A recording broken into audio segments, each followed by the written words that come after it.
Dans le cadre du réseau Éclore Saint-Exupéry, un projet réunissant des élèves de 3e du collège Pierre Mendès France et de 2e du lycée Saint-Exupéry de La Rochelle a été mené en interdisciplinarité. L'objectif de départ est de faire travailler ensemble les élèves de l'atelier scientifique du collège avec un groupe d'élèves d'un module d'exploration Sciences et Laboratoires chaque semaine. Pour cela, les élèves du collège et leurs professeurs encadrants sont venus au lycée presque tous les jeudis pour travailler avec les lycéens. Là, vous êtes sur l'équivalent de Google Earth, en fait. Le thème retenu a concerné un territoire local, la baie de l'Aiguillon, familier des élèves, afin qu'ils se sentent concernés.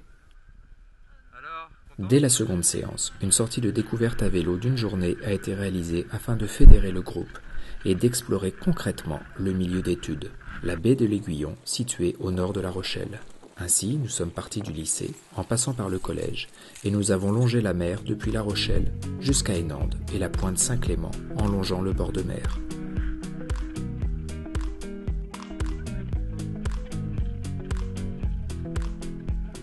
En chemin, nous avons réalisé des observations du paysage et des prélèvements d'eau pour les analyser ensuite en classe.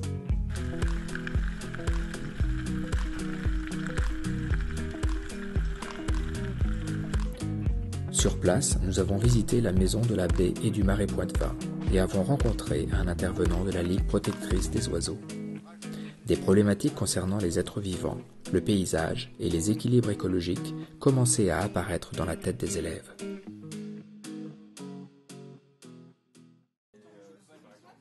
Cette expérience de terrain a permis de nourrir les séances suivantes organisées en travaux dirigés.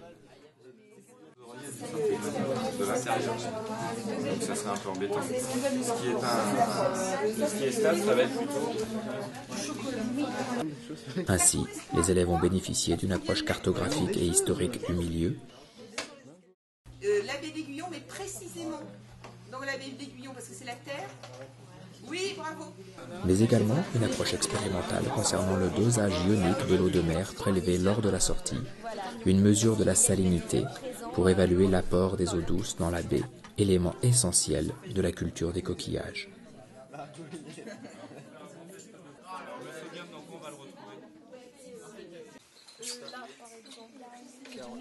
Ces séances ont donc favorisé la définition de thèmes de recherche incluant des problématiques concrètes. Les sujets ont été choisis par les élèves eux-mêmes et la démarche devait inclure un certain nombre de contraintes imposées par les enseignants pour favoriser une démarche d'investigation, comme par exemple la nécessité de développer une partie expérimentale.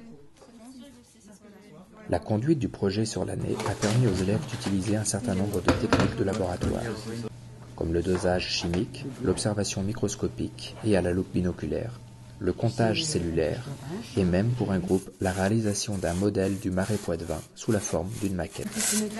L'eau douce arrive de ce côté-là. La porte s'ouvre, du coup l'eau passe d'un côté et de l'autre, mais aussi à l'intérieur. Et après, donc on referme manuellement la porte et après on va rouvrir ici pour qu'elle rejoigne la mer encore. Les petites particules de plancton jusqu'à la bouche, ouais. Tout le long du manteau jusqu'à la bouche. Un certain nombre de partenariats ont enrichi le projet global. L'école de la mer est intervenue à travers une conférence. Point de départ d'un TP encadré concernant la reproduction des oursins. Et on a fait fécondation dans les deux. Voilà. On a mis une solution, on a injecté une solution dans les oursins. C'est au collège que la fécondation in vitro des oursins s'est réalisée. Et les collégiens ont fait varier la teneur en polluants du milieu de culture pour évaluer son impact sur les premiers stades de développement des larves d'oursins. Ensuite, les lycéens sont venus au collège pour en évaluer les résultats en effectuant une recherche des larves aux différents stades de développement. Ce type d'activité collective permettait de nourrir à des moments opportuns la démarche de certains groupes de recherche. On va disséquer donc un oursin pour essayer de voir par où passent les polluants. Ainsi, un groupe mixte de collégiens et de lycéens ont poursuivi les travaux sur l'oursin par l'étude de son anatomie et plus généralement sur l'impact de la pollution de la baie sur les êtres vivants. Alors, qu'est-ce qu'on a ?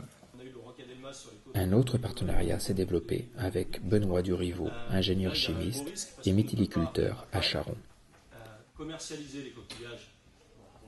Cette rencontre avec un professionnel fut l'occasion pour les élèves de comprendre concrètement les liens entre les activités humaines et l'écologie de la baie. Comme les oiseaux sont englués, les coquillages vont être englués. On n'est pas tout seul pour se bagarrer contre la dégradation du milieu. À côté de nous, il y a bien évidemment l'État avec des organismes de recherche. Chaque groupe a dû réaliser un exposé de présentation aux autres groupes afin d'obtenir une vision globale du fonctionnement de la baie de l'Aiguillon et de constater l'équilibre fragile de ce milieu si particulier. Ce fut aussi l'occasion pour les élèves d'échanger sur leur façon de présenter leur travail. Suite à la qualité de leurs travaux, 2 groupes d'élèves ont eu l'opportunité de présenter leurs recherches lors d'une conférence sur la pédagogie de projet à l'École supérieure du professorat et de l'éducation à l'Université de La Rochelle.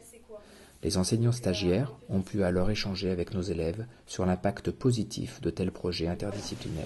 On a les 3 écosystèmes, marée mouillée, marée desséchée et donc la mer, le marais maritime. Là, on a le marais desséché.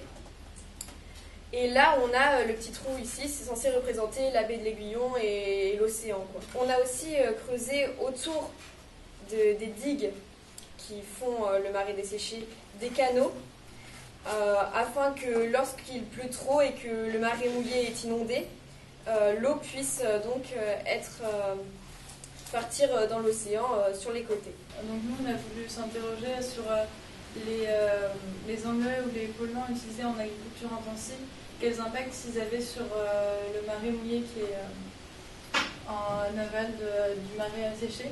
Et donc d'abord on s'est intéressé à des algues, donc les eugènes, pour connaître l'impact sur les végétaux. Ensuite sur la vie animale, donc l'oursin. Et donc après, pour conclure, si en général l'agriculture avait un impact sur la vie dans le marais. Et donc au début, on voyait les eugènes et leur milieu était coloré mais très légèrement. Après 2 semaines, on voit que déjà la couleur dans les milieux elle est beaucoup plus intense. Et il y a beaucoup plus de graines dans chaque carreau. On a exploité les résultats avec le pourcentage d'augmentation des populations de graines. Donc sur ce graphique, on peut voir que sans phosphate, les eugènes continuent à se développer, mais que plus il y a de phosphate, plus les eugènes se développent facilement. Ce projet d'éducation à l'environnement a donc concerné les sciences physiques, les SVT, les mathématiques et l'histoire-géographie. L'intérêt majeur d'un tel projet est de développer une approche interdisciplinaire des apprentissages et de développer les échanges entre des élèves de niveaux différents.